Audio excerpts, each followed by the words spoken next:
fẹ́ máa wò, ọ̀rọ̀ tó jẹ tí ń gbèsè mo fẹ́ gbọ́, ètò lóríṣiríṣi wọ́n wà lọ́lọ́kan òjọ̀kan, ìròyìn tó kojú òṣùwọ̀n àtàwọn ọ̀rọ̀ àgbọ́ fi kọ́gbọ́n, eré wọlé fún tẹ̀rù tọmọ, tèwe tàgbà ẹ má fi para. AGR TV mo fẹ́ máa wò, ọ̀rọ̀ tó jẹ tí ń gbèsè mo fẹ́ gbọ́, ètò lóríṣiríṣi wọ́n wà lọ́lọ́kan òjọ̀kan, ìròyìn tó kojú òṣùwọ̀n àtàwọn ọ̀rọ̀ àgbọ́ fi kọ́gbọ́n, eré wọlé fún tẹ̀rù tọmọ, tèwe tàgbà ẹ má fi para. Àjànàkú kọjá mórí nǹkan fèrè, bàbá rere káwí parí. AGR TV, we are the pace setter. Bàbá gbàgede ìmọ̀ tẹlifíṣọ̀n station tí dòde. ẹ kúlé là ń kó nílé, ẹ káàbọ̀ báyìí là ń kérú ọ̀nà mi ò mọ bí tábà ti bẹ̀rẹ̀. Báwọn tó jowú Yorùbá ní o ní ká sọ ní o, bóyá yẹn ní ká fi bẹ̀rẹ̀, àbí prominent ọmọ Yorùbá tó rí dínkù àwọn ọba wa, bóyá yẹn ní ká fi bẹ̀rẹ̀. Èmi ò mọ̀ o, èmi ò mọ̀ ọ̀gangan níbi tí n bá ti bẹ̀rẹ̀ ọ̀rọ̀ mi kò yé mi bí tí n bá ti bẹ̀rẹ̀. Ẹ káàbọ̀ sórí ètò ọ̀rọ̀ tó lọ lónìí. Ẹ wá nǹkan fìdílé tàbí kẹ́ fìdílé nǹkan kẹjájọ gbádùn ètò tá a mú wá. Ètò wa lónìí ọ̀nà méjì náà ló pín sí. Ọ̀nà àkọ́kọ́, àwa Yorùbá fi bára wa wí. Ọ̀nà ẹlẹ́ẹ̀kejì, a wá fi bá gọ́fìmẹ̀ntì tó wà lóde, a fi bá wọn sòdodo ọ̀rọ̀. A ti bẹ̀rẹ̀ òdodo ọ̀rọ̀ yìí nísìn, ǹjẹ́ kò tí ń tọ́sẹ̀ méjì báyìí? Ṣé rí ìlú tá a wà yìí lọ́wọ́lọ́wọ́ yìí o, mi ò sọ lọ́la o, àmọ́ lọ́wọ́ yìí à nílùú mi. Tó bá jẹ́ bẹ́ẹ̀, a sì wà ń bẹ̀, a sì bá wọn ṣe bẹ̀.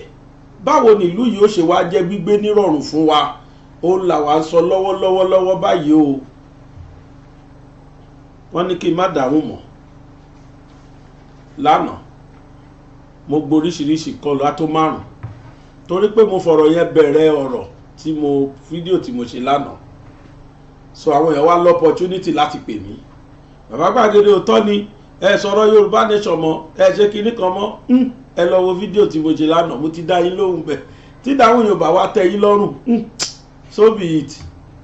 Àbí ẹ á kì í wí bẹ́ẹ̀ ká kú bẹ́ẹ̀, àdẹ̀lẹ̀ torí àwùjáre kí tọ́tọ́ lẹ́nu. Ìtí mò ń sọ ìtí ò bá jọ̀rọ̀ Yorùbá nation, ẹ fi ṣoṣù kẹ́ ẹ fi para. Bẹ́ẹ̀mi ó ṣe sọ ni mo ṣe ń sọ yìí, nítorí pé gbogbo nǹkan ló ní ìgbà àti àkókò. Ṣé ráwọn tèmi ń sọ yẹn tí ò yí ọ̀pọ̀lọpọ̀ wa, ẹ jẹ́ ń já yín sí nǹkan kan. Arákùnrin kan ó dupò gọ́fúnà nílẹ̀ Yibo, nínú àwọn tó dupò gọ́fúnà nílẹ̀ Yibo ni. Bá mi post headline yẹn kí n rántí orúkọ ọmọkùnrin yẹn. Ṣebí lípè Obi na Nwosu, title tó kọ onímọ̀ náà ṣòtẹ́ rí yẹn o. Ó ní pé President Tinunbu has put the entire economic structure of Nigeria in the hands of Yorubas. Ẹ̀yin kan wà ń bẹ̀ tẹ́yìn ń dìtẹ̀ Tinunbu ò ní ṣe kìíní kan. Àwọn Yibo ti bẹ̀rẹ̀ sí ní jowú yín. Ṣé rántí páwọn Fúlàní lánàá, àwọn náà jowú pé gbogbo tí Tinunbu dẹ̀ ṣe ń sìn ó fẹ́ actualize Oòduà nation ni. Wọ́n sọ yẹn ó lọ àdá wọn lẹ́kùn. Now Yibo tún ti wá sọ̀rọ̀ sí pé gbogbo wà táwọn rí tí Tinunbu wù yìí o, gbogbo pò tó ń pín o, ó kó gbogbo economic structure Nàìjíríà ó kó sọ́wọ́ Yorùbá ni. Ọkùnrin ọ̀hún lẹ́ ń wò yẹn, ADC governorship aspirant ni, ṣùgbọ́n ó ti gbà fún Labour báyìí, LP. Láti lè fi yé wa pé àwa ò mọ rírì tó lọ ṣe fún Yorùbá, but àwọn other tribe mọ̀, àwa kọ̀ọ̀kan dẹ̀ mọ̀, àwa kọ̀ọ̀kan sọ. Mo fọlọ́n ṣẹlẹ́rìí láti last 2 weeks tí mo ti bẹ̀rẹ̀ program tí mo ṣe, views mi reduce drastically, mi ò dẹ̀ ní stop, mi ní stop ẹ̀. torí pé nǹkan tó kàn lákòókò yìí là ń sọ yìí, in tó yẹ ká máa sọ là ń sọ yìí, kì í ṣe pé kájọ máa tanra wa jẹ. This is reality we are talking about now. ṣé ẹ rí ilé ayé tá a wà step by step ni onílé ayé. Step tá a gbé ìgbésẹ̀ tó kàn ní Yorùbá nation ni ká máa support Tinunbu for now. We need to support him, we need to direct him. Baba ẹ tún gbé báyìí, ẹ tún gbèsè yìí báyìí, ẹ tún gbélé báyìí. He will later reason with us and we collect what we want. That's how to behave, and that's how to prove one's allegiance. We cannot continue the way we are going. How come I go astray ni? We will be building more enemies than friends. Gbogbo ẹ̀yin tẹ́ pè mí, mo rò pé mo ti dá yín lóhùn béèrè yín, tèmi nìyẹn. Ẹ wo tọ́mọ Yibo ń ṣe. Wọ́n jowú wa. Àwa Yorùbá tó dẹ̀ ń jowú, àwa ń ṣàtakò. Gbàwo la fẹ́ stop ẹ̀. Now let me tell you, ẹ̀yin tí ẹ rò pé bóyá Tinunbu is packing the economic structure and putting it to Yoruba's hand. Ṣọwọ́ Yibo ni kókó sí àbọ̀wọ̀ Fúlàní. Don't forget the man is a Yoruba man. Don't forget that nínú gbogbo àwọn senators tó yàn, ó yan Yibo, ó yan Yorùbá, ó yan Fúlàní, ó yan Haúsá, ó yan gbogbo wọn síbẹ̀ o. Òun nìkan kọ́ ló dá ṣe o, kì í dẹ́ ṣe Yorùbá nìkan ló yàn. Ẹni tó gbàjọba lọ́wọ́ ẹ̀, ṣé ẹ mọye Fúlàní tó rúlu Nàìjíríà nígbà tiẹ̀? Gbogbo bá ṣe kékeré ta yányányán ó jòwú ẹlẹ́bọ pé ó jòwú elépo botí ni, kò tí ẹ̀ rí ti yín rò. Any vacancy post báyìí Fúlàní lẹ́gbọ̀ọ́. Ìgbà yẹn lẹ́ẹ̀ máa gbọ́ Tanko Yàyà, lẹ́ẹ̀ máa gbọ́ Mẹ̀ǹkálì Mògónò kìíní kan, àwọn orúkọ Fúlàní pure lẹ́ẹ̀ máa gbọ́ mbẹ̀. Kò kú sí tó kàn pẹ̀lú àpariwo kò rọ́yìn. So bet eléyìí tó wà mbẹ̀ yìí ó yan Yorùbá, ó yan Haúsá, ó yan Yibo. Ipò tó wà very sensitive jù tí wọn ò yan tribe míì síbẹ̀ lẹ́yìn northerners rí láyé, ó yan Yibo síbẹ̀ kílẹ̀ tó fẹ́ jàre. Federal Capital Territory, Minister for Federal Capital Territory, very sensitive post, and always northerners láti jọ́ táláyé ti dáyé. Níjọ́ kan ti dá Federal Capital Territory sílẹ̀ o, ẹni tó ń jálákòóso bẹ̀ northerners ló máa ń jẹ́. Tinunbu got there, he nominated just one Igbo ló gbé síbẹ̀. Adẹ̀rí nǹkan tó ń ṣe ìyẹn sọ Wike. Àbíṣe Wike jẹ́ Yorùbá. Níbo l'economy Nàìjíríà wà lẹ́nìí? Lagos and Abuja. Níbo ni seat of power wà? Abuja. Ta ló ń ṣàkóso ẹ̀? Yibo. So why will you now wake up and say Tinunbu is packing the Nigeria economy to Yoruba's hand? Àwọn àṣìsọ ọ̀rọ̀ ni. Àṣìsọ ọ̀rọ̀ tó tóbi ni. Ṣé gbogbo ministerial post ló kó Yorùbá sí ni? Percentage Yorùbá ló fún Yorùbá. It doesn't do more than that. So ẹ sọ fún ọ̀gbẹ́ni yẹn àtàwọn Yibo tó bá kù tí wọ́n sì ní intention wípé àwọn máa ṣàtakò Yorùbá, ẹ sọ fún wọn pé kán lọ jókòó jẹ́ o. A dẹ̀ rí nínú ọmọ Yorùbá tó nífẹ̀ẹ́ yín tó tẹ̀lé yín gan o. This is nothing but act of jealousy. Ó ní mo rí sí. Nǹkan táwùsá sọ táwọn northerners sọ tá ní kan keep quiet. Lẹ́yìn Yibo náà ta rò pé bóyá àjọ nírònú. Àjọ nírònú kan náà nà. Because a rí tútẹ̀ ẹ pa during election. Electionary period yín a rí gbogbo tútẹ̀ ẹ pa. Ẹ tún ṣì ń pàdé sí pàápàá. Mo lè mọ̀ pé Ọlọ́run jù yín lọ. You people should stop. Ibi tẹ́ ẹ ti bù ní kẹ́ fi lẹ̀.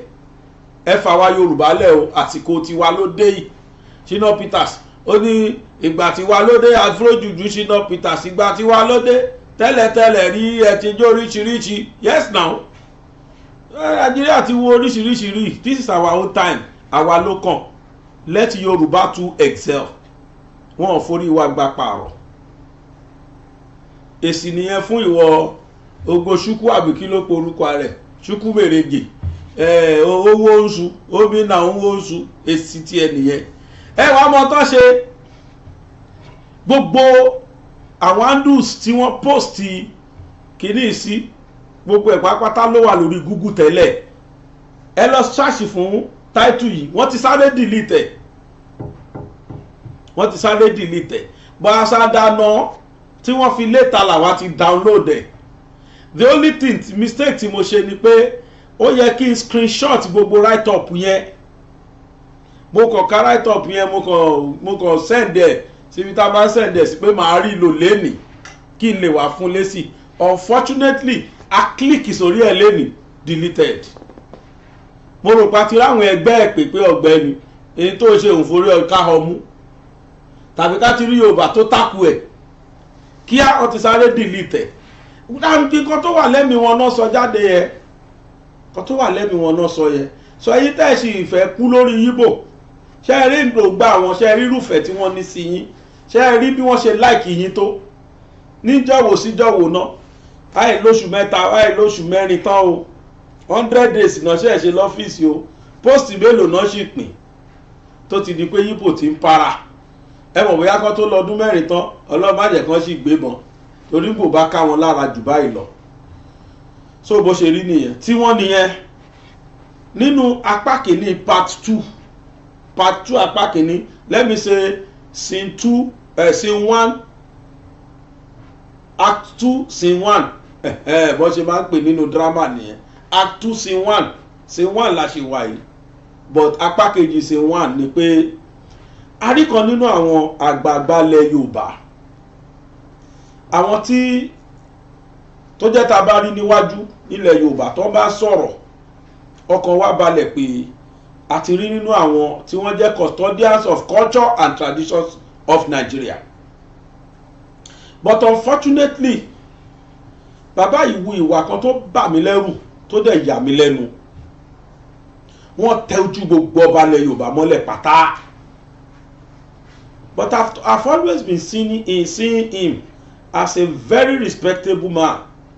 Tó bá kan lọ́rọ̀ tó bá dé o, Ọbásanjọ́ wà nínú àwọn tí mo respect lórí ọlọ́bádé. Ask me why. Mi ò tí ì rí gbogbo ọba tó jẹ. Bàbá yìí máa ń dọ̀bálẹ̀ kí wọ́n ní. Even while he was still in office. Tó bá ti jọba jọ, tó bá ti gbádé lọ́ba ẹ̀ lórí báyìí, Ọbásanjọ́ wọ́n máa wà ń bẹ̀. Ó dẹ̀ máa dọ̀bálẹ̀ kí àwọn ọba. Mo lè sọ méjì mẹ́ta tó ṣojú èmi tí mo rí. Fàpẹẹrẹ ọmọ Gbàgùrà ni mi, ṣùgbọ́n Òwu nìyá mi.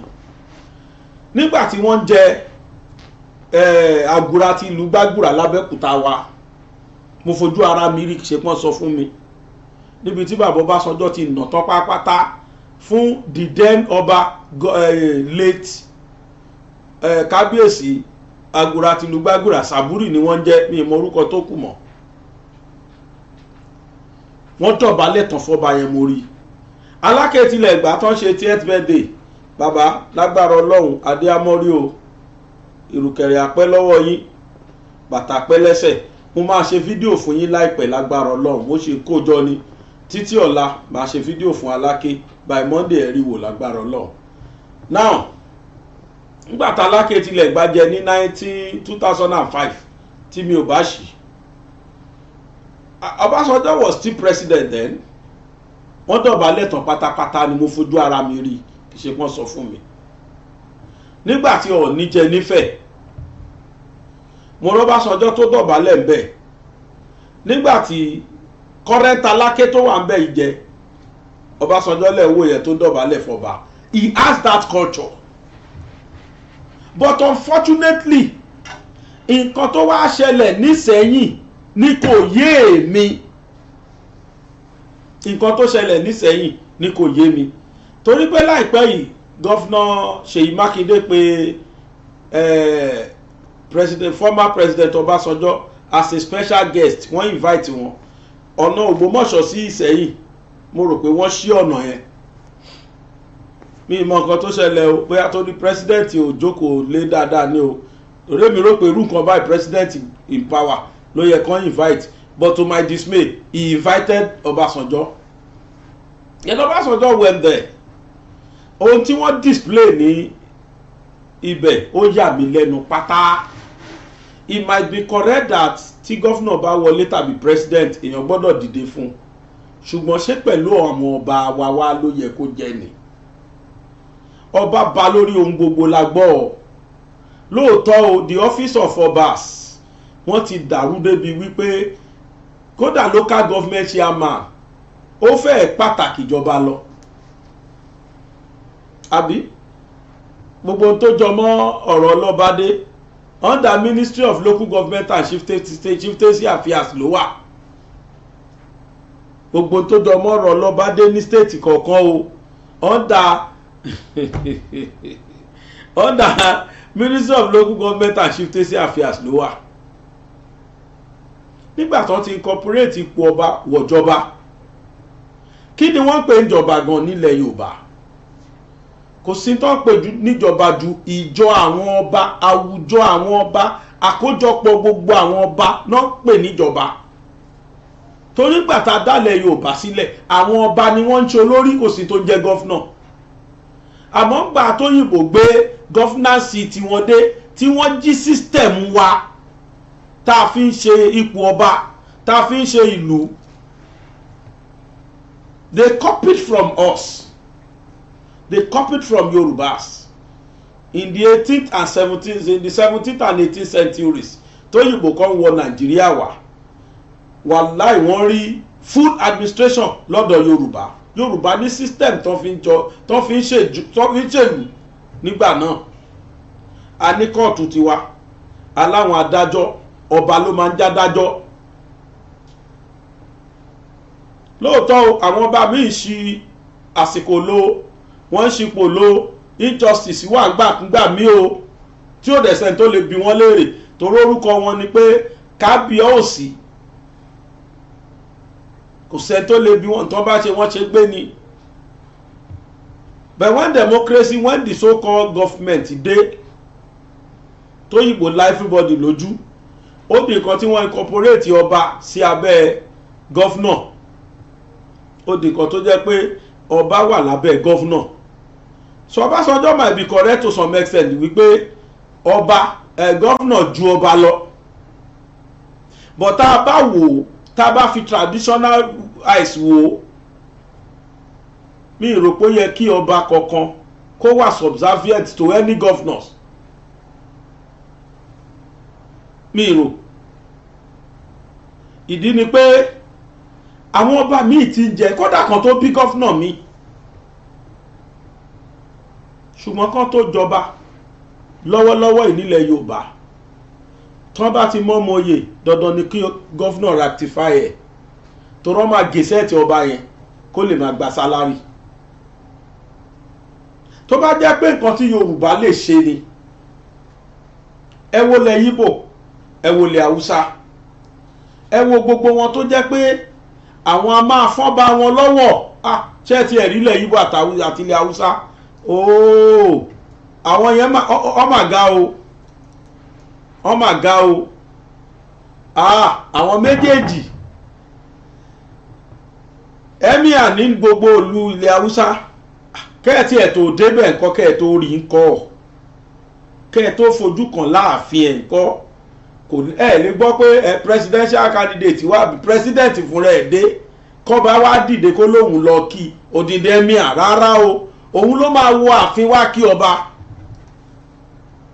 The funniest part ni pé òsínbọ́bá yẹn ṣe lè kàwé tó kò ní sọ English Haúsá ni ó máa sọ tí wọ́n máa bá tù ó dẹ̀ máa láwọn sọ̀ǹgbè lóríṣiríṣi tó máa jókòó lẹ́ẹ̀lẹ́ lọ rẹpẹtẹ pẹ̀lú láwàní wọn lórí àwọn kan wà tó máa wọ red àwọn yẹn ni ajá ọba ìtò ń fẹ́ lára ètò fọ̀bẹ̀rẹ̀ làbò lórí ìyẹn máa gbọ́ jáàkì ìyẹn jáàkì àgbẹ̀ jẹ́ kúdáàkì sáwà nírú ẹ̀ nílẹ̀ Yorùbá yẹpẹrẹ kọ́ là ń yẹpẹrẹ ọba wa ó yà mí lẹ́nu ipò táwọn ọba wa wà yìí nǹkan méjì ló fà á àkọ́kọ́ ni pé àwọn ọba wa fúnra lára wọn púpọ̀ nínú wọn ní òfin rẹ̀ sípò ọba nítorí àjẹbánu nítorí ohun tí wọ́n ó jẹ àwọn ọba kan wà àtótilétọ̀ ni wọ́n ní owó lọ́wọ́ wọ́n nípò wọ́n lẹ́nu wọ́n retí owó lọ́dọ̀ aráàlú wọ́n retí owó lọ́dọ̀ anybody àwọn ọba kan wà bẹ́ẹ̀ àwọn kan dẹ̀ wà tó jẹ́ pé ẹ má jẹ́ àsọ mi kémi náà kí n má tó rọ́bà fín torí pé arọ́bà fín lọ́ba ń pa láyé ìgbà kan wá ní mo súnmọ́ bá níwọ̀n ẹgbẹ̀je mo jìnnà sí ọba níwọ̀n ẹgbẹ̀fà èmi ò jẹ́ bá wọn bọ́ba torí pé arọ́bà fín lọ́ba ń pa mo yíká ọ̀tún mo yíká òsì kò sí gbogbo yẹn mọ́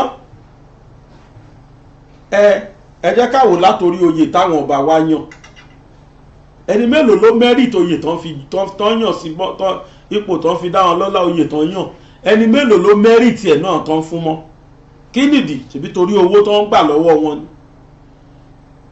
ìyẹpẹrẹ ó dé báwọn ọba ilẹ̀ Yorùbá díẹ̀ látara ìṣesí àti ìhà táwọn náà kọ tó lóṣèlú ni náà ṣe rí wọn bí nǹkan kan mọ́ mo jọ pọ̀lọpọ̀ mi sọ àwọn kan wà o tí wọ́n jẹ́ first class ọba tán dẹ̀ mọ wọn ara wọn tán dẹ̀ ní lọ́wọ́ àwọn ọba kan wà bẹ́ẹ̀ tó jẹ́ pé ẹ lè fa Abuku kan wọn àwọn kan wà bẹ́ẹ̀ ṣùgbọ́n àwọn kan wà tó jẹ́ pé àwọn náà ti sọra wọn dájá olóṣèlú bọ́n ṣe ń lọ Aso Rock náà ṣe máa lọ gbá náà ṣe máa lọ wọ́n wá rí wọn bí eṣinṣin wọn ò rí wọn bí ẹni tó pàtàkì ẹgbọ́ ẹ̀yin Yorùbá ṣó yẹ kí gọ́fúnà kan máa control àwọn ọba wa ṣó yẹ káwọn governors wa kí wọ́n máa control àwọn ọba wa ṣé bí ọba ni wọ́n pè wọ́n a máa sọ pé kábíyèsí gbákejì òrìṣà ṣùgbọ́n òrìṣà yìí tẹ̀ ìpọ́nlé náà ni wọ́n rí dínkù yìí. I was shocked to my marrow nígbà tí mo gbọ́ tí bàbá Ọbásanjọ́ sọ pé tẹ́ bá ti rí gọ́fúnà tẹ́dẹ̀ rí president ẹ gbọ́dọ̀ dìde ní ẹ̀dídé fáwọn ọba ẹ̀dídé bí pé ọ̀bọ̀ wọn primary school sọ̀rọ̀ ẹ̀dídé gbogbo wọn náà dẹ̀ dìde ẹ jókòó wọn dẹ̀ jókòó ọba tọ́múrú kẹrẹ dání no more respect kélé ìjẹ́kọ̀ fún gbogbo ẹ̀yin ọba wa náà àwọn ọba kan wà mí ìfẹ́ dárúkọ tó jẹ́ pé láti kékeré ni wọ́n ti jọba ẹni yìí ẹni ẹ̀yẹ ẹni ipò ni wọ́n àwọn aráàlú wọn náà dẹ̀ tún pọ́n wọn lé dísìn nílẹ̀ Yorùbá yìí àwọn aráàlú wọn pọ́n wọn lé wọ́n gbé wọn gẹ̀gẹ̀ dísìn ní dárúkọ ọba kankan wọ́n gbàwọ̀ sí ní ayé Goodluck Jonathan mo mọ ọba kan Goodluck gbàpótí second term ó lọ bá ọba yẹn ó gbé owó dání ẹnìkan tó ti ṣe gọ́fúnà rí nínú ìlú yẹn ló mú Goodluck lọ bá ọba yẹn wọ́n dẹ̀ débẹ̀ ọba yẹn ní ọlọ́gbẹ̀ ni ó ní ẹ̀ ńgbà tó ń bọ̀ lọ́nà orí àwọn overhead bridge náà ó ní bẹ́ẹ̀ ni orí gbá ọ̀rá wo ó ní bẹ́ẹ̀ ni ó ní mi ò lè dìbò fún ẹ àbẹ̀ mi ò lè dìbò fún ẹ mi ò lè gbà kó jẹ lọ́dọ̀ tèmi o mi ò lè support ẹ kò wo pé current president ni kò wo pé gbówó wá ọba yẹn jẹ́ kó yẹ pé I will never vote for you ẹ wo títì yẹn ọmọ pátì ẹni tó gbàpótí lọ́wọ́lọ́wọ́ ló ṣe títì yẹn fún wa ló ṣe overhead bridge yẹn ló ṣe gbogbo nǹkan yẹn fún wa lóòótọ́ the then governor ṣe iṣẹ́ táyé mọ̀ kó ṣiṣẹ́ mi ò dárúkọ state kankan mi ò dárúkọ ọba kankan ṣùgbọ́n bá yẹn ó fi ara ẹ̀ ó ra iyì àtàpọ̀nlé lọ́wọ́ anybody torí kò dúró tẹ́nì kankan láti jẹun Goodluck gbé owó ẹ̀ padà o kò gba owó yẹn lọ́wọ́ ẹ̀ ní kó máa gbówó ẹ̀ lọ ó lóun ò ní ìdòwò ẹ̀ but he told him the truth he told him to his face that I will never support you I will never follow you máa lọ pẹ̀lú owó ẹ̀ ipò tó yẹ kí wọ́n bá ọba nìyẹn ipò tó yẹ kí wọ́n bá ọba nìyẹn ṣe láyé ìsìn tí wọ́n kórí èèyàn mọ́ba lọ́wọ́ odidi ọba àlù ṣe láyé ìsìn táwọn èèyàn sọ̀rọ̀ sọ́ba bó ṣe wù wọ́n ṣe láyé ìsìn tó bá ń torí pé òun ti rí owó tí ò tẹ̀ lóòótọ́ mọ́ tó jẹ́ pé rọ́lá máa bá lọ́wọ́ wọn ẹ̀yin ọba ilẹ̀ Yorùbá ẹ dira yín mú gan ẹ ṣera yín lóṣùṣù ọwọ́, ẹ ṣera yín níṣe tí Ìgbò fi ń ṣe ọba wọn, táwùsá fi ń ṣe ọba wọn. Ẹ jẹ́ kí respect yẹn wà fẹ́yìn ọba ilẹ̀ Yorùbá. Ọmọ yín náà ṣojú, no wonder à ń pariwo gbà yẹn pé káwọn bá wá dìde kán lọ bá wọn l'Ábùjá torí Sunday Igboho àrọ́bà kankan tó sọ̀rọ̀. Àṣẹ púpọ̀ náà bá wa tẹ̀ náà lẹ́nu ọ̀rọ̀. Àṣẹ púpọ̀ nú wọn gan náà máa dá padà lẹ́nu ọ̀nà asọ̀rọ̀ kìtọ̀ bá láwọn dé. Who be that? Who be that? Who dey grand? Na kinikan from Yoruba land. Tell am I no dey around. Come back bọ́ọ̀chẹ̀. Wọ́n ṣe bullshit àwọn míì padà nìyẹn. Ó ti fi hàn nǹkan tó Obasanjo ṣe. That there's no more any respect for our obas. Mo jẹ́rìí bàbá. Ẹ jẹ́ àkọ́kọ́ wo tó ṣẹlẹ̀ jọ́ ẹ̀ náà mò ń bọ̀.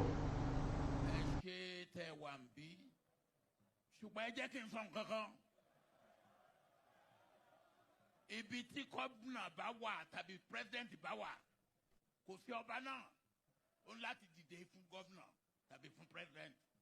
Ẹ dìde.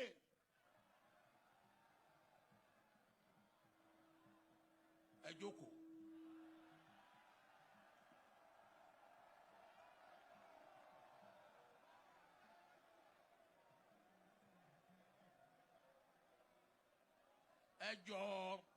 Ẹ jọ̀ọ́ nílẹ̀ káàárọ̀ òjíire nǹkan méjì là ń bọ̀wọ̀ fún among others. Age, ọjọ́ orí àti ipò. Gómìnà ní ipò tójú tí ẹ ní ọba lọ nígbà tó bá ṣe gómìnà. Tó bá ṣe gómìnà mọ́, even gbà tí mo ṣe president mo ń dọ̀bálẹ̀ fọba, ṣùgbọ́n tí n bá wọ yàrá ọba ó dọ̀bálẹ̀ fún mi.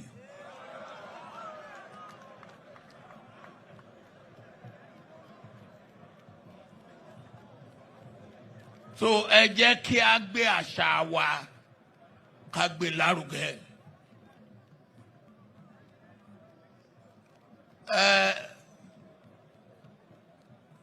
Gómìnà, mo ti gbọ́ gbogbo ohun tó sọ ń pa Ìsẹ́yìn campus of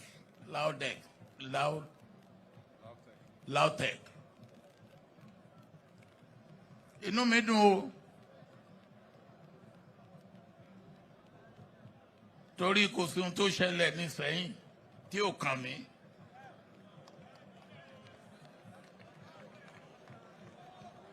Ẹ̀yin ọmọ Ìsẹ́yìn o,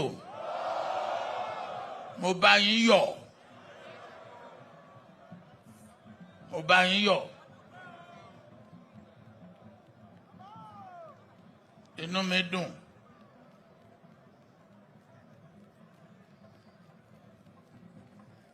Ẹ jẹ́ wá sọ nǹkan kan. Nǹkan méjì pàtàkì ni gómìnà mú wa ṣe lónìí.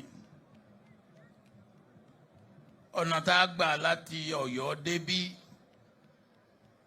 a kọmíṣọ̀nà a sọ̀rọ̀ pé tí a bá fẹ́ ní lọ síwájú, tí a bá fẹ́ kí ọrọ̀ ajé wa kó máa dàgbà sókè, tá a bá fẹ́ ní gbogbo àǹfààní tó yẹ ká ní, àlàáfíà,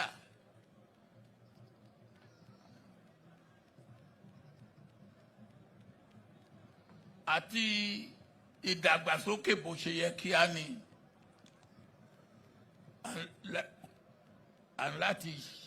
láti jẹ́ pé a lè lọ láti ibì kan sí ibì kejì ní kíákíá. Ìyẹn ni ọ̀nà tá a gbà láti Ọ̀yọ́ débí láàrin 22 minutes. Àtúnyà ní Fáṣọlá.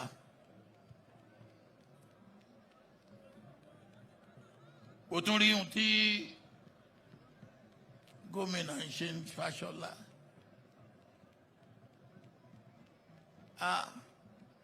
ìjọ mi máa sọ̀tàn Fáṣọlá fún yín.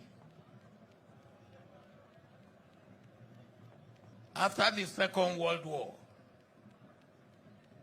the British colonial government pé àwọn fẹ́ ṣe development ni wọ́n wá sí Fáṣọlá.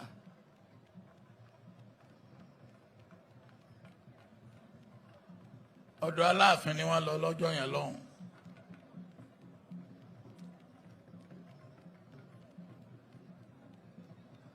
Alápinni ìkànnì àwọn olóyè Aláàfin ni ó mọ̀ lé wọn ẹsẹ̀ wọn fẹ́ mọ́ balẹ̀ o. Oní nǹkan méjì ní mú ará Ọ̀yọ́ làágùn gbà tí wọ́n pé iṣẹ́ oko ni wọ́n mú wá. Ó ní tí èbá ṣòro Ọlọ́run ajẹ́pọ̀ ń bóbìnrin sùn ni.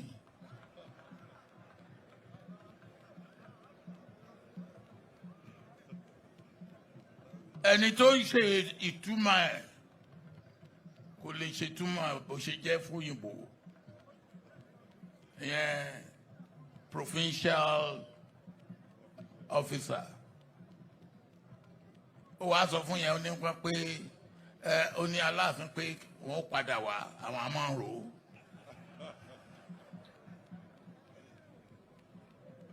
But the point is that Fashola, as an agric center, had had a very checkered history.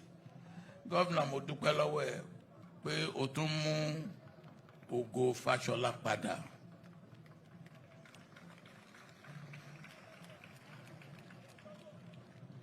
Nítorí tí ẹ̀mí bá wà, nǹkan kìíní tó ṣe pàtàkì ni oúnjẹ.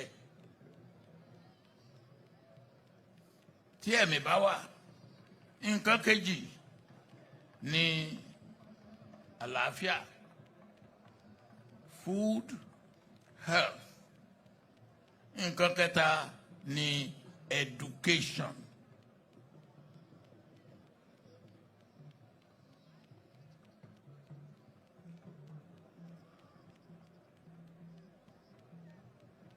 Ìyẹn ló mú wa wá ṣe ń bí yìí o. Education, popular education for every citizen to be able to have basic education, fundamental, 9 years without any reduction. And then higher education, quality education, science and technology, artificial intelligence, all those things that we must be able to have to be able to be counted among the developed nations of the world.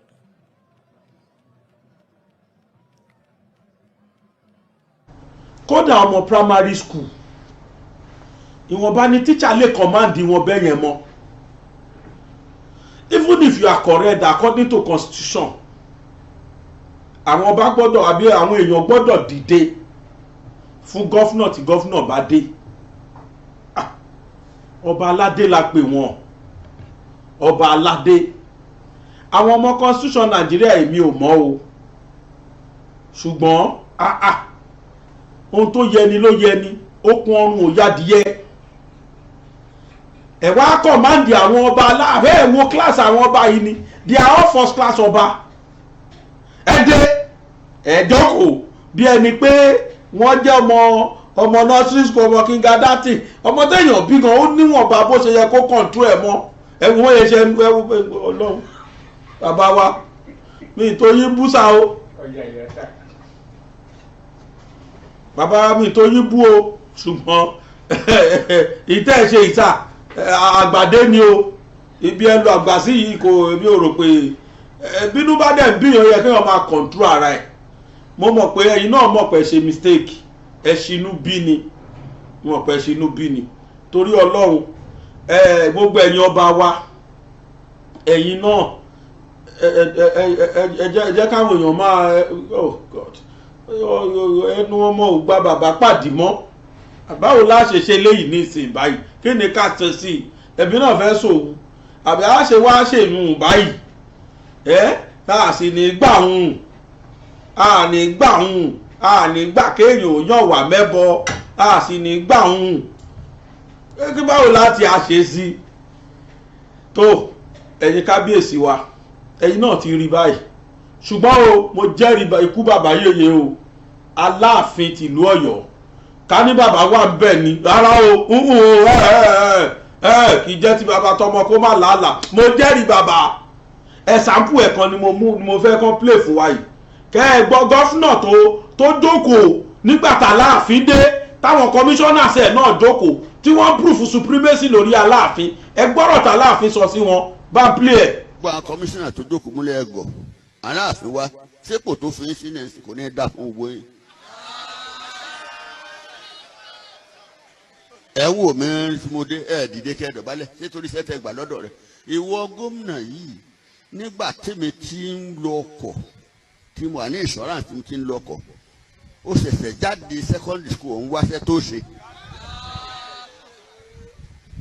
1948.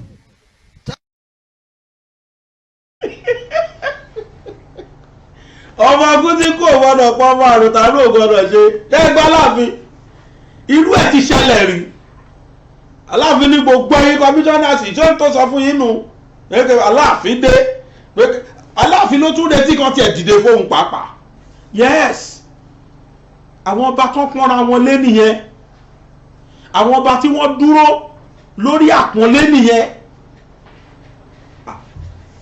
tí ó bá sí pé dídà tó dàtọ̀ mọ́dẹ́gbẹ̀ẹ́ ìran Yorùbá kan alóhùn sọ̀rọ̀ níbi tí Ọọ̀ni wà níbi t'Aláàfin Ọ̀yọ́ wà ẹnìkan alóhùn jó lórí kọ́lọ́ndẹ̀lẹ̀ fún Lámídì Aláàfin Ọ̀yọ́ tó gbéṣẹ́ yìí ní ìjọba Ọ̀yọ́ o àmọ́ kọ́lọ́ndẹ̀lẹ̀ fún bàbá yẹn ó mọ ẹ̀tọ́ ẹ̀ lábẹ́ òfin á dẹ̀ sọ ni ẹgbọ́n tó lóhùn sọ pé gbogbo commissioners jókòó òun dé ìbáwọn náà retí káwọn ọba ti wá dìde fáwọn ẹ̀ gbogbo kó dìde Aláàfin dé tíṣẹ̀kẹ̀rẹ̀ ń dún tí bàbá ń bọ̀ pẹ̀lú àwọn ayaba láwọn ayaba tó jẹ́ pé wọ́n fi ń ṣépè fóbìnrin àwọn tí wọ́n gan máa rí tó máa mọ̀ pé ò gbọ́ bàbá gbádùn ní káà tó wà o àwọn yẹn wá dé ìwọ níwọ gọ́fúnà ìwọ níwọ kọmíṣánná ṣe é gbọ́tàn tó pa gọ́fúnà pé ìwọ gọ́fúnà yìí lé ní 1940 kìíní kan tèmi ti jọba ìwọ tí mo ra mọ́tò mi àkọ́kọ́ tí mo wà nípò báyìí ó ṣe jáde secondary school tó wáṣẹ́ kiri ni kéèyàn tó ní confidence pa gọ́fúnà láṣẹ rí bẹ́ẹ̀ that is to say ẹni yẹn ò lọ sọ́dọ̀ gọ́fúnà lọ máa tọrọ owó àìlè ìkọjá ẹni tó máa retí kí gọ́fúnà sọ sálárì fáwọn àìlè ìkọjá arú ẹ̀ aláwa náà ní ẹ bá jẹ́ làmọ́lẹ̀ àwọn bá kan wà bẹ́ẹ̀ lẹ̀ Yorùbá tẹ́lẹ̀ fọwọ́ rọ́ sẹ́yìn ọmọ wọn ti gòkè ẹ̀rọ jẹ́jẹ́ èèyàn lè ṣe bẹ́ẹ̀ sí Síkírù Adétọ̀nà tó bá máa mú làmọ́lẹ̀ èèyàn lè bá Síkírù Adétọ̀nà dọ̀rú ẹ̀ wò kábíyèsí ìlú Jẹ̀bú Òde tá lè gbà dọ̀rú ẹ̀ wò gbogbo àwọn ọmọ Ìjẹ̀bú ṣùgbọ́n bá wọn ní Aláké ti wà nílẹ̀ Ẹ̀gbá tán lè bá dọ́rú ẹ̀ wò kárẹ̀mù máa wá sọ fáláké pé ẹlẹ́ bàbá náà jẹ̀dán wò kódà ìkíná pé olóhùn tiwọn ó dá mi lójú pé bàbá Ọbásanjọ́ ò lè sọ fólóhùn pé kó lóhùn dìde ẹ̀dẹ́ wọn lè sọ bẹ́ẹ̀ mo dẹ̀ jẹ́rìí bàbá o wọ́n máa ń respect ọba gan-an wà láìmí ìfìyèkìjẹ́ pé mo fi gbé wọn mọ́ra olówù yìí níjọ́ tó ẹ wò bàbá Ọbásanjọ́ náà dọ̀ bá gbé píjọ ẹ wò bọ́n ṣe máa ń dọ̀bálẹ̀ fọ́ba nìyẹn báwọn ṣe máa ń kí àwọn ọba gbogbo ọba náà máa ń respect in tó ṣẹlẹ̀ ní tó ṣẹlẹ̀ yóò yé èmi but sir mo bí ẹ̀yin torí tọlọ́run you are a custodian of Yoruba culture and tradition. Irú nǹkan báyìí ń dojú tì wá sà, ẹ má tún ṣe bẹ́ẹ̀ mọ́. Àfẹ́ àwa ọmọ yín ò fẹ́ bẹ́ẹ̀, àwa ọmọ yín àfẹ́ bẹ́ẹ̀. Torí pé bàbá wa lẹ jẹ́, bàbá tèmi lẹ jẹ́ o, bàbá lẹ jẹ́ fèmi. Ẹni bá ti jẹ́ ọmọ ìlú ìyá mi, bàbá mi ni, bàbá mi lẹ jẹ́. Mo dẹ̀ tún jọ́ mo onígbẹ̀dú tẹ́ ẹ tún sin bàbá yín sí, tó bàbá mi lẹ jẹ́ gbogbo ọ̀nà lẹ fi jẹ́ bàbá fún mi. Irú tẹ́ ẹ ṣe àwa ò fẹ́. Ẹ má ṣe bẹ́ẹ̀, àfẹ́ mọ́. Àwa ọmọ yín sọ pé àfẹ́ bẹ́ẹ̀ mọ́. Tó bá possible ẹ lè fi style apologize lọ́wọ́ àwọn ọba yẹn. Ẹ̀yin ọba náà ìwọ̀nba lèèyàn náà ń tẹ̀lé olóṣèlú mọ́ tá lọ kanlẹ̀kùn wọn mọ́. Ó ti yé yín tí mò ń sọ ẹnu ọmọ ò gbá bàbá pàdé mọ́, eléyìí ò ṣe é rí. Ẹ̀yin ọba wa fira yín sípò ẹwà àwọn ọba Yíbo, ẹwà ọba Haúsá, ìwọ bọ́n ṣe pọ́nra wọn lé, àtàwọn ọba kọ̀ọ̀kan lẹ̀ Yorùbá tán pọ́nra wọn lé. Mo jẹ́rìí Àkànbí Olúwo lèèyàn máa sọ fún pé Dide Olúwo tèmi mọ̀, Olúwo ní ìdáhùn láyé, kò ní ìdáhùn. Mo jẹ́rìí ẹ̀ Ọlọ́run má ṣàyọnu sí wa. Ẹjọ́ sáà tí wọ́n nìyẹn. Mo ti parí part 1. Part 2 bàbá wa Tinunbu, project tẹ́ ń bá bọ̀ yìí ní Nàìjíríà, ìbáwù mi o kẹ́ jẹ́ kó dẹ̀ wá lọ́rùn. Ẹ wo àwọn òyìnbó ti bẹ̀rẹ̀ sí ní fi wá ṣẹlẹ́yà. Maybe you don't know. Mo rí fídíò kan láti South Korea. Ní agbára Ọlọ́run ọba, lágbára Ọlọ́run, àdúrà tèmi sọ́lọ́run ni kọ́ ló ń lo ìwọ Tinúbù yìí, kọ́ ló ń lò yín sábàbí kẹ́ ẹ bá wa kọ́ gbogbo àwọn refineries wa tán padà. Ti Port Harcourt yẹn ti promise wa December á dẹ̀ ṣiṣẹ́ lágbára Ọlọ́run. Yẹ rí ìta ní tá a bá pọ́n lé, àwọn tí wọ́n mọ pàtàkì ẹ̀ wọ́n bá wa rí dínkù ẹ̀ o. Wọ́n ní bó nígbà bá ṣe pé gbá ẹ̀ ni wọ́n ṣe máa bá pè é. Onígbà tó bá pé gbá ẹ̀ ní kólẹ̀, àwọn ayé á máa fi kólẹ̀ o. Ẹ jẹ́ ká pọ́n Nàìjíríà wálé, ẹ jẹ́ ká pọ́n lù wálé. Torí pé for now níbò míì tá lọ ju bí náà lọ, ibi náà lọmọ bí la ṣe jẹ. Kírú àwọn South Korea máa rí dínkù wa pé àwọn ní how many refineries náà láwọn ní. We don't produce petrol but we refine petroleum. Ó tún wá obìnrin yẹn tún wá fi confidence sọ̀rọ̀ pé àwọn import epo látọ̀dọ̀ Nàìjíríà crude oil làwọn ń gbà lọ́wọ́ wọn, àwọn refine ẹ̀, àwọn àtúntà fún wọn níbi tó gọ̀dẹ̀. Ó tún pè wá lọ́dẹ̀. Ó ní mọ́tò táwọn ń ṣe lọ́dọ̀ àwọn, ó ní 10 years ní lifespan ẹ̀ lọ́dọ̀ táwọn. After 10 years àwọn dispose ẹ̀ fún Nàìjíríà tún wá rà, wọ́n tún ṣe, wọ́n máa wá tà ní mọ́tò, àwọn náà máa wá pọ́n lé.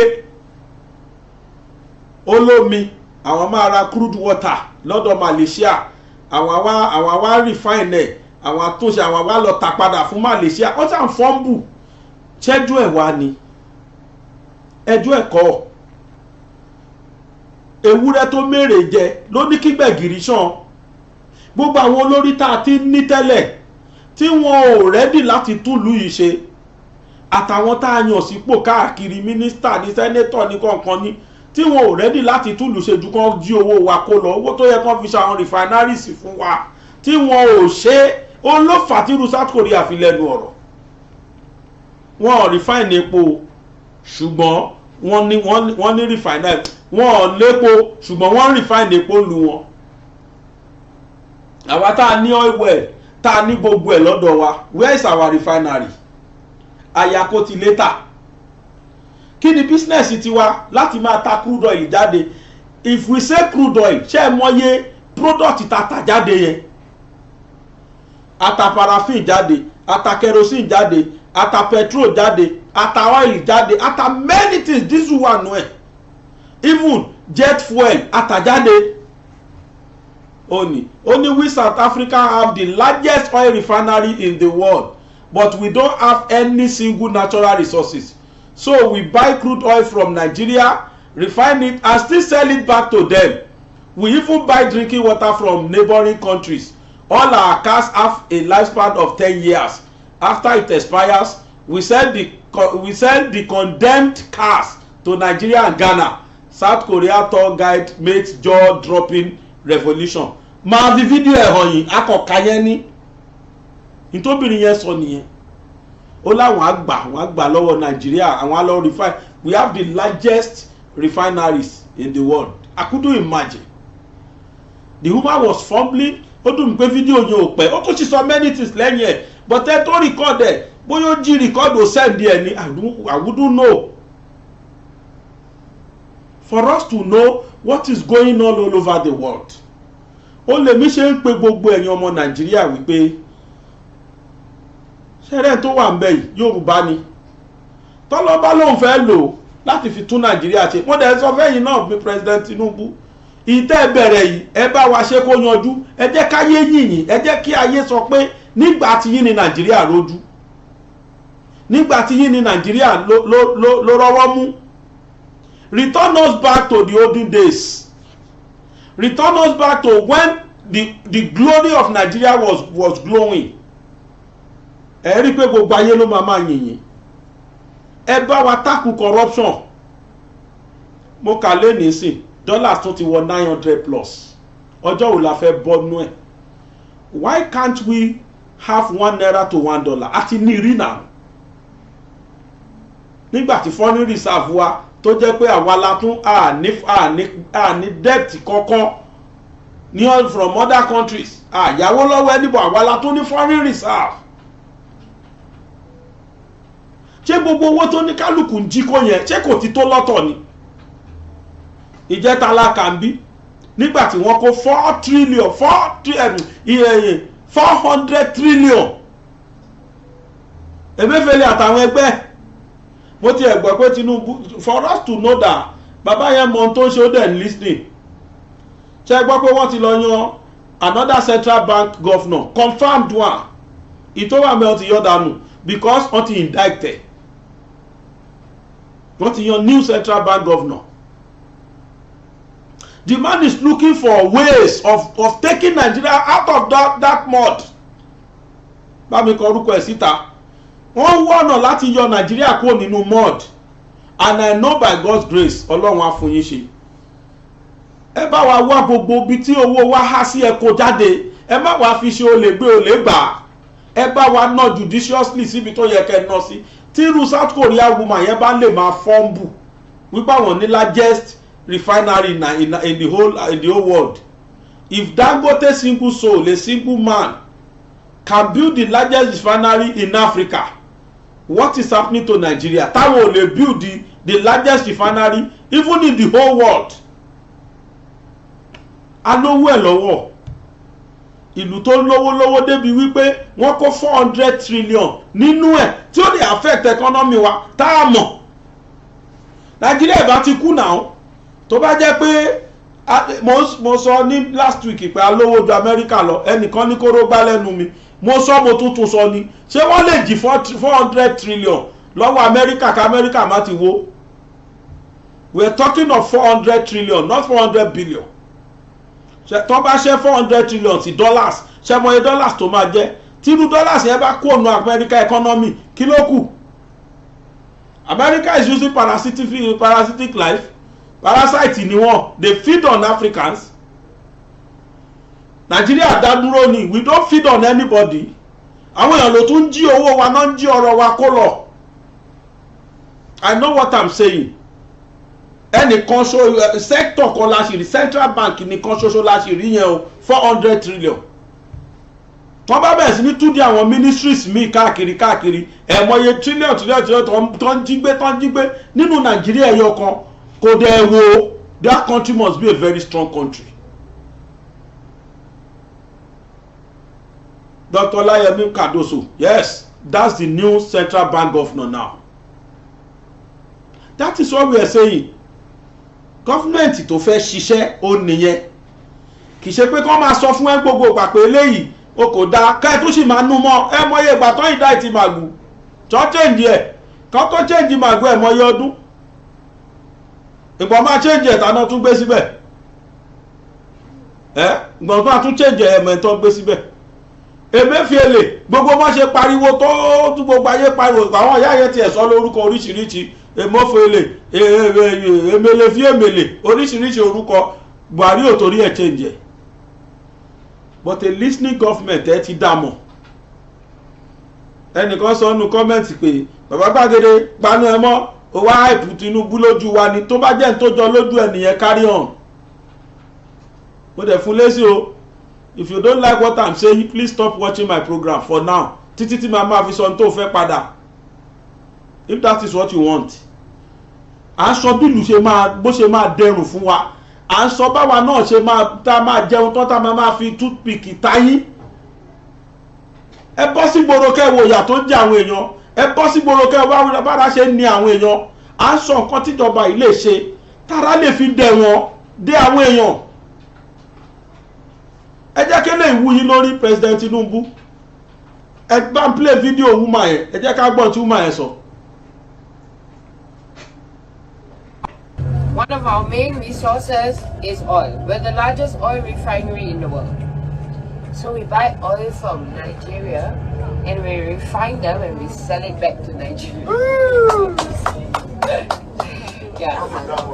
So you know that's basically what we do. So we are one of the largest oil refineries in the world. Right? Because we have no natural resources whatsoever.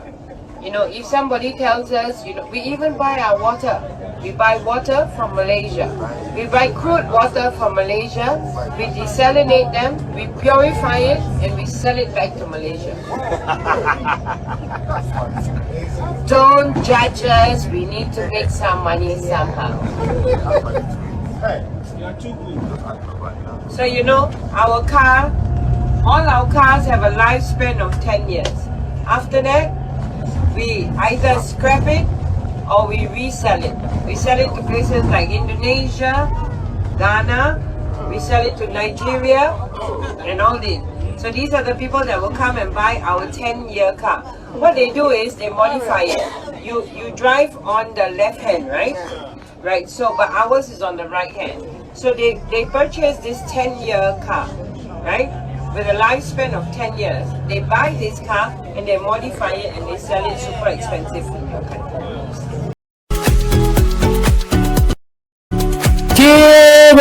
kí èkùlé gbọ́ kó wí fún tòkun káàdó gbọ́ kó rò fún bẹ́ẹ̀ kọmọdé gbọ́ kó wí fún àgbààgbà ìlú pé iléeṣẹ́ oúnjẹ kan tó pójú owó ti wọlé dé kàsà nílẹ̀ yìí ǹjẹ́ ẹ̀yin ti gbọ́ tẹ́lẹ̀ àbí ẹ̀yin tiẹ̀ ti ṣe alábàápàdé wọn rí ó yá ẹ̀jẹ̀ ìgbé yín rìn kájọ lọ sí iléeṣẹ́ Maso Food Hub iléeṣẹ́ yìí nìkan ni mo mọ̀ tó ń dáńtọ́ nípa pípèsè ìrẹsì ọ̀fadà tútù àti ìgbín èyí tí wọ́n yan gbẹ kórókóró fún àwọn èèyàn láti rà gan ni àfíjí ìròyìn ò táfojúbà bẹ́ẹ̀ bá bá wọn dòwò pọ̀ lẹ́tọ̀ọ́ mọ̀ wípé iléeṣẹ́ Maso Food Hub fúnra rẹ̀ ti yọ òkúta kúrò nínú àwọn ìrẹsì ọ̀fadà wa kí a tó rọ́ sínú àpò fún títà ìgbín wa ń kọ́ mímọ́ tónítóní náà ló wà kí a tó yọ gbẹ kó sínú ọ̀rá ṣe ẹ̀wà rò wípé ìrọ̀rùn ní sísè bá dé báyìí kílẹ̀ tún dúró dè ẹ̀yin ẹ̀ tètè kàn sí Maso Food Hub lónìí fún ìrẹsì ọ̀fadà tútù tòun tẹ́ràn ọ̀gbìn tó kátà mì dáadáa bí ẹ̀yin bá fẹ́ rọjà wa láti òkè òkun àwa náà ṣetán láti kó ránṣẹ́ sí yín ẹ tún lè jẹ́ alágbàtà ọjà wa níbikíbi tẹ́ ẹ bá wà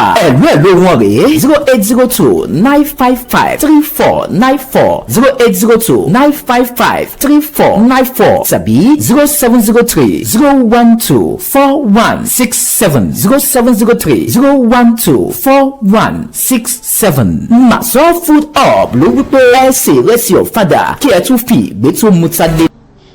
ó mà ṣe o àwa ọmọ ẹlẹ́ran táwa ń jẹgun àwa ọmọ aláṣọ táwọn wà kìsà àwọn South Koreans ìlànà Ghana India Korea nǹkankan wọ́n wá ṣàtìkò Nàìjíríà ni o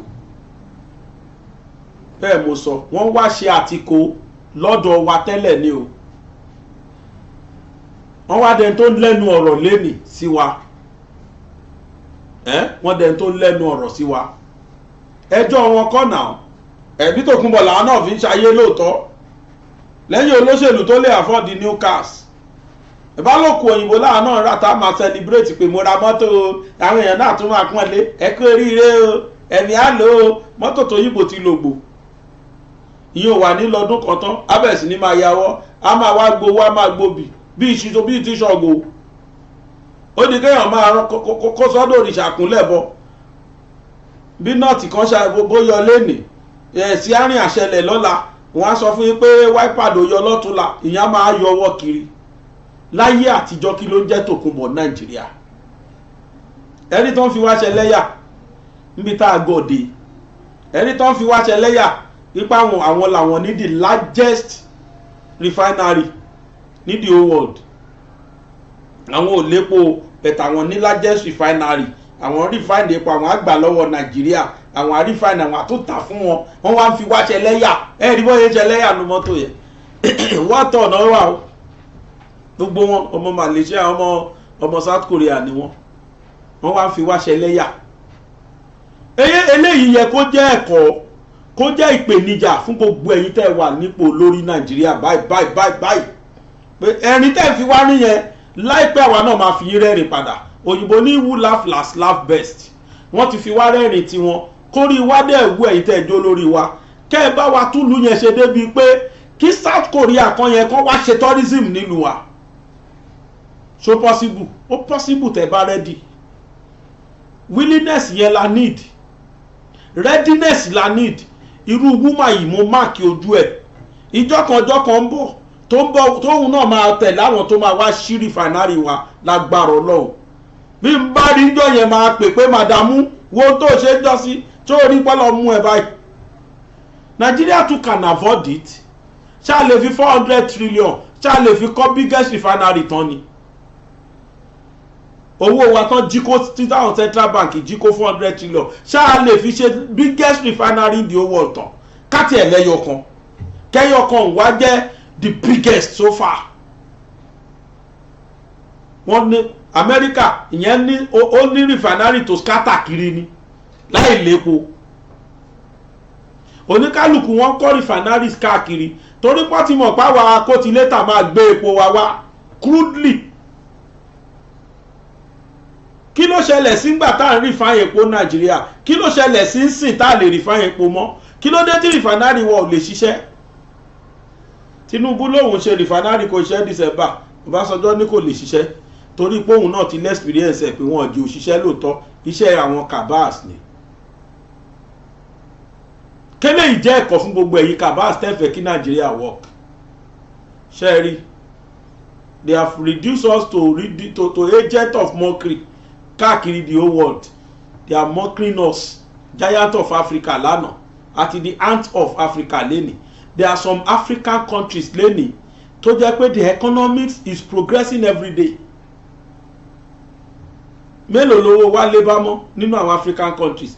Àní Togo, ọmọ Togo tá fi ń ṣiṣẹ́ tẹ́lẹ̀ ó ti sá lọ ti lọ lú wọn. Owó yẹn kò dáa mọ́ o ọ̀gá o, á lọ sí ilé wa o, owó yẹn kò dáa mọ́ o.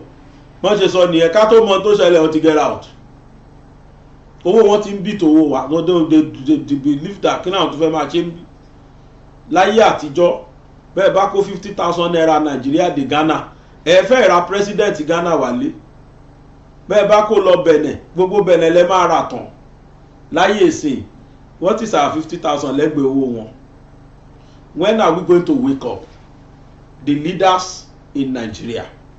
When are you people going to wake up? Ọjọ́ wo lẹ fẹ́ jẹ́ kí wọ́n stop láti máa rí dínkù wa bíi tí wọ́n ṣe ní South Korea yẹn? Malaysia àti woman yẹn ń bú yẹn o. In Nigeria ni wọ́n ti wá ra epo o. Imo State ṣé Imo ni?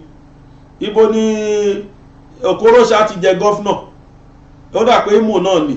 Ibẹ̀ náà ti wá ra epo, náà ti wá ra igi epo níjọ́ kìíní àná. Wọ́n dẹ̀ lò dáadáa ó dowó fún wọn. Mo rí láyé Okorocha tó jẹ gọ́fúnà bẹ́ẹ̀ tó tún lọ ra igi yẹn padà wá lọ́wọ́ wọn. Ó yẹ kí nǹkan yẹn náà ti máa so dáadáa ń sìn. Bọ́n bá pa owó ọ̀hún tán ṣe báwọn kan ló máa dolówó, àwọn kan ló máa kó jẹ́. Ọjọ́ kan wà mo lọ sí Dubai Tower, the tallest tower in Nigeria in the whole world. Owó tí wọ́n gbà lọ́wọ́ wa lọ́dún yẹn was ìṣirò 6,800 ló jẹ́.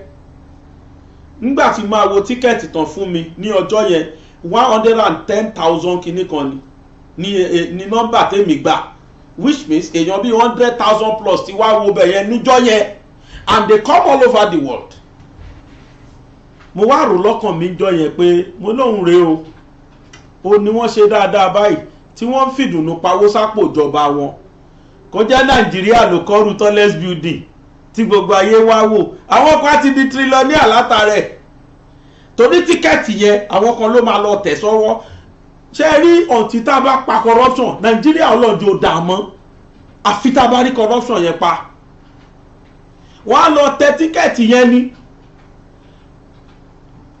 tílẹ̀ máa fi ṣú wọn ní 30 gọ́fìmẹ̀ntì ẹyọ kan the whole world ló wá bẹ́ẹ̀ o tílẹ̀ máa fi ṣú owó tó lọ sápò gọ́fìmẹ̀ntì tíkẹ́ẹ̀tì ẹyọ kan yẹn ò ní tán bẹ̀tẹ̀ àwọn àti 30 sápò ara wọn ọjọ́ òní ìlú wa fẹ́ dà that is how we operate in Nigeria bẹ̀tẹ̀ àwọn nígbà tí mo dé ibẹ̀ yẹn mo wò pé this is an avenue fún Arabi láti di billionaire but they don't care ìfẹ́ ìlú wọn ni wọ́n gbéṣẹ́ mi ìfẹ́ ìlú wọn ni wọ́n gbéṣẹ́ mi wọ́n ń fìdùnnú já tíkẹ́ẹ̀tì yẹn wọ́n dẹ̀ ń pawó yẹn wọ́n ń pa sí àpò ìjọba but Nàìjíríà tiwa DG kan máa wà tówó máa lọ sọ́dọ̀ ẹ̀ ìyẹn DG yẹn tún máa ní special adviser tún máa ní secretary yẹn máa ní PA yẹn máa ní bọ́n ṣe ń ṣe nìyẹn a máa wá lọ organogram a máa wá lọ hierarchy yẹn títí bẹ́ẹ̀ ní gbogbo owó yẹn máa gbà nígbà tán bá máa remit sápò government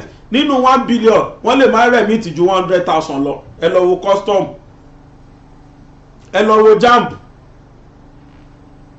nígbà tó lóye dédé sí jamb làṣírí tú nígbà tí wọ́n gba ṣé mánu tí kì í wọṣọ custom yẹn kọ́ làṣírí custom fi tú la fi mọ̀ pé trillion ní custom ń pa kìí ṣe custom ní gbogbo tó bá ti jọ mọ́ government ministries àti parastatals bọ́n ṣe ń ṣe nìyẹn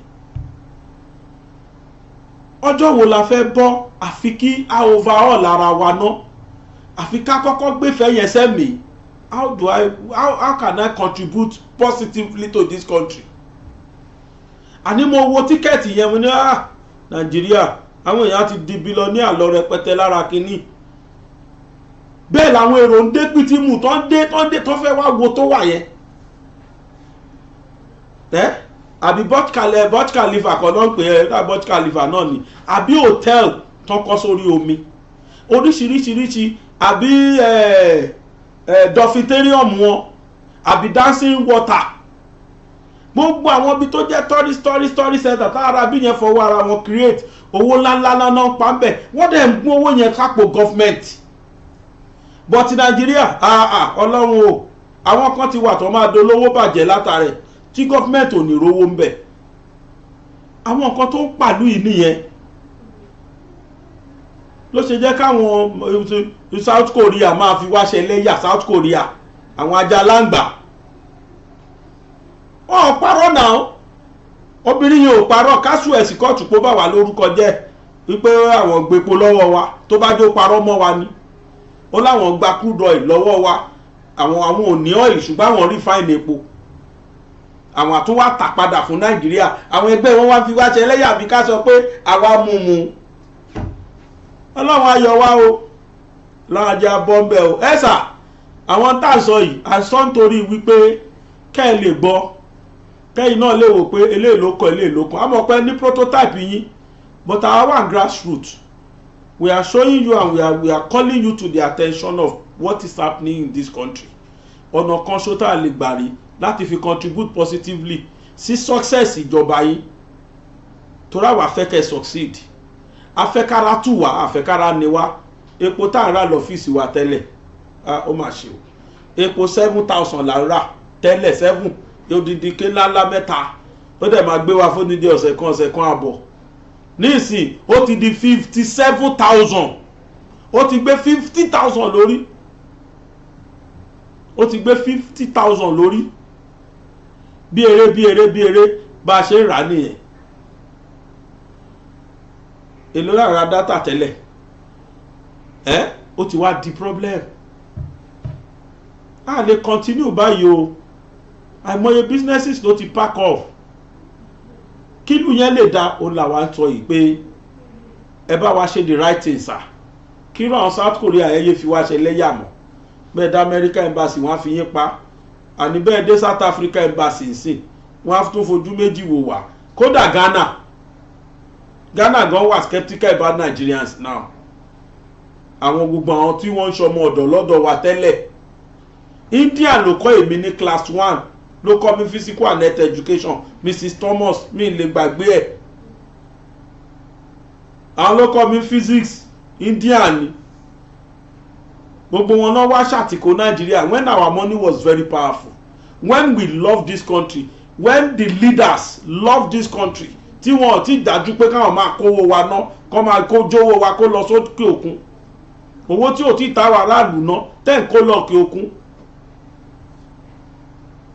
ọlọ́run á bá wa ṣe o oníyanṣẹ́ ọlọ́kà ṣe gbẹ̀yìn tí ẹ̀ ògbó iná là dúpẹ́ lọ́wọ́ ẹ jẹ́ tún fi yín lẹ̀ pẹ̀lú màmá wa màmá tí ojú ń dùn gbogbo ẹ̀yin tẹ́ ẹ bá mi dá sí mo dúpẹ́ gan lọ́wọ́ yín màmá yìí ẹ̀yin tẹ́ ẹ tí ì rí ẹ bá mi wò kẹ́ẹ̀dẹ̀ bá mi ràn yá ẹ̀ lọ́wọ́ wọn gbogbo tó ṣe wọn kò gbẹnu tèmi mọ́ ó ti ń affect mi mo ṣe ń wò wọn yá ẹ̀ ẹ jẹ́ máa fi yá yẹn ṣe lọ láyọ̀. báyìí ní òpin 40 ọdún 40 years tí mi ò tí ì bímọ kò sí nǹkan tí mi ò fẹ́ nu mi jẹ tán wọ́n ti lù mí jìbìtì ara wọ́n ti lù mí jìbìtì owó torí pé kí n lè bá bímọ náà ni ìsì tí ìrọmọ náà tí mo ń tọrọ ọmọ lọ́dọ̀ Ọlọ́run ẹ̀wọ̀ ewu orí mi yìí gbogbo orí mi ló ti ewu bákan náà ni mo ṣì wà.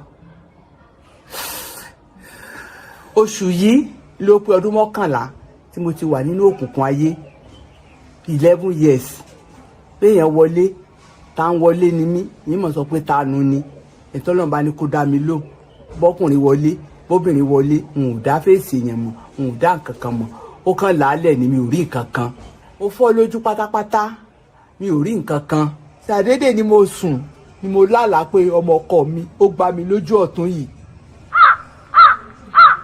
mo ṣàṣe lálàá nù mo gbà tí ó fi di ibijọ́ kẹta mi ò rí iná mọ́ ó di pé ojú méjèèjì parẹ́ mi ò rí kankan. mo sọ fọlọ́ kó pa mí kò kàn tí ì pa mí ni wọ́n ní wọ́n máa sọ bẹ́ẹ̀ mọ́ ṣé mo ṣe wá wà ìtẹ́mi lọ́rùn ni kò sọ́mọ kò sọ́kọ ojú tún fọ́ mo sọ fọ́lọ́ ọ̀hún ìyá ìbímọ jẹ mí ìyá ìlọ́kọ jẹ mí.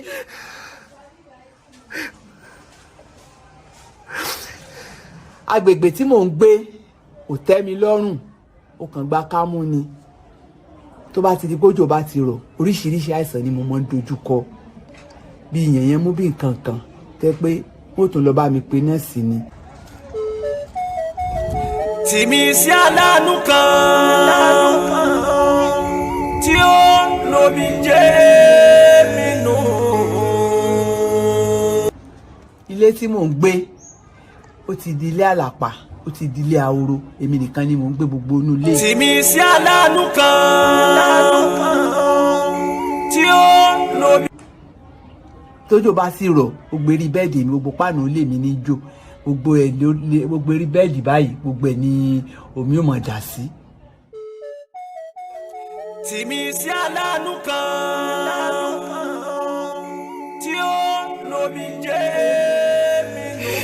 èmi nìkan ni mò ń gbẹ́nu lé tọkùnrin bá jáde tó bá lọ bí iṣẹ́ gbà mí ìjọ́jọ́ bá bí jáde nìkan náà ní bá wà ní màá tún bẹ̀ kún mọ́rí ṣé báyìí fún àwọn eré ìtàn bá tún wá àtàwọn kọ̀ọ̀kan tọ́lọ̀ bá tún ní wọ́n tún wá fóònù ọ̀gbìn òṣè wá yìí kò dùn mọ́ mi ẹni bá ti máa látòkójú ọdún kò níbi tó ọmọ òun ti dé kò dùn mọ́ mi kò tí mo wà yóò tẹ́ mi lọ́rùn. mo pẹ̀lú bí ìṣòro ìṣepọ̀ tó mi ò rẹ́bí mi ò rárá ọmọbìnrin yìí nìkan ni mo rí òní burúburú kọ́mọ̀kẹ́ nìkan mọ̀ yàn ọmọbìnrin náà ni òun náà ni mo ràn mí lọ́wọ́ ni mo bá mi fọṣọ ni mo fún mi lówó. Àríkẹ́ ìwọ́dà wọ́n á jókòó tì mí lẹ́gbẹ̀ẹ́ báyìí bí ìṣòro ìṣe tó pọ̀ tó ègé náà mi ò rẹ́bí mi ò rárá.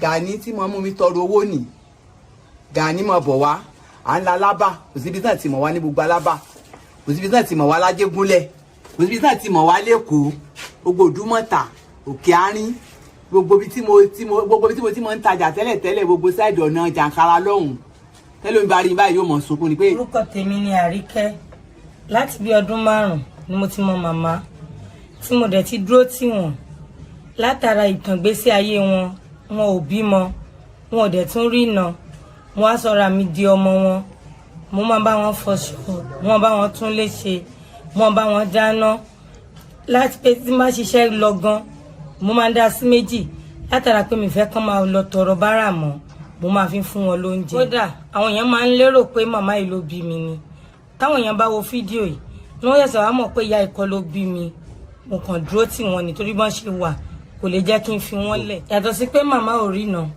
tí wọn ò dẹ̀ tún bímọ wọ́n ní àìsàn kan tó ń dààmú wọn nínú fibroid débi pé wọn ò kí ń rí tọ̀tọ̀ mo ti gbé wọn lọ sí general rí láti àtàrà pé wọn ò rí tọ̀tọ̀ yẹn tán la máa ṣe operation fún wọn látara kò sówó lọ́wọ́ wa mo gbé wọn padà wálé èèyàn ọmọ Nàìjíríà ìṣàánú wa.